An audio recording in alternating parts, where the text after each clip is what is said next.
ya Radio Tuko Mbele pamoja to many more Radio Maisha. Now, fear has gripped residents of Mukure in Ndia, Kirinyaga County, after an animal they suspected to be a leopard invaded the area, leaving a trail of destruction.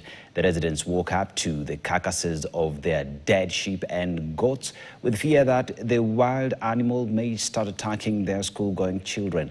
The residents say they have been forced to escort their children to school over fear that they might be attacked by the animal. They have now urged the Kenya Wildlife Services to visit the area and help hunt down the roaming wild animal.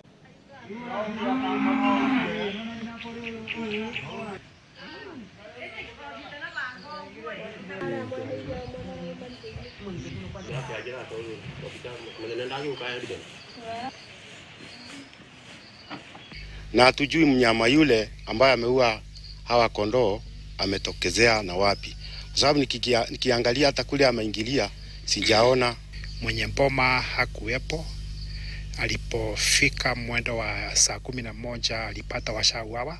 Na tuko na uoga sana kwa sababu hata kwetu kuna mbuzi na area hii hakuna mtu hana mbuzi. Sasa kama mtu anaweka mbuzi yake kwa sababu ya usaidizi wa baadaye alafu ikuje imekuliwa, hiyo si ni shida kubwa sana. Naomba hao watu wa KWS watusaidie sana, sababu kama wanaweza kuja huku wanaweza weka mitego, sababu hao watu ndio wana mitego ile wanaweza weka kila pahali na watanyaka hiyo kitu.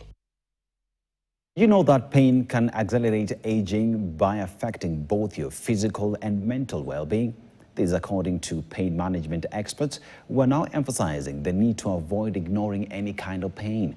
While speaking during the launch of the Halon Pain Management Institute, Professor of Pain Medicine Bart Marlon said persistent pain must be addressed before it leads to stress, anxiety, and depression.